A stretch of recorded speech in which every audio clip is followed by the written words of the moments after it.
falling numbers below 250 also is defined as soft wheat.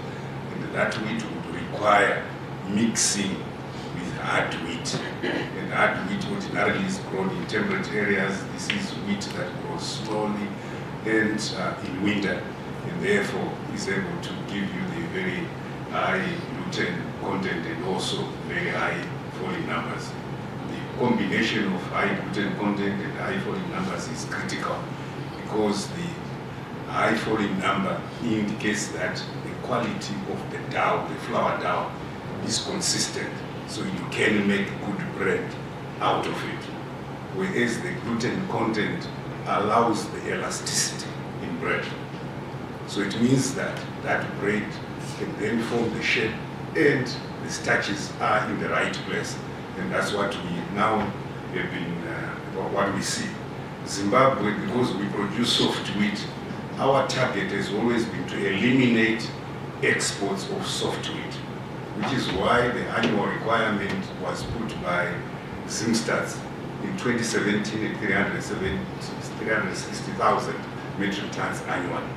We think that the ratio ought to be 70% soft wheat to 30% hard wheat in bread, which is why we've allowed imports for those companies that have purchased 70% of their local requirement as soft wheat. So that is the context in which you see wheat imports happening. It is simply because the climatic conditions in Zimbabwe were deemed to be such that you could not produce hard wheat economically viably. But there are a few seed companies that have researched on hard wheat, and without naming them, the hard wheat production in Zimbabwe has always been associated with a lower yield per hectare. This is the first major breakthrough of a variety that combines the hard wheat characteristics and a higher yield.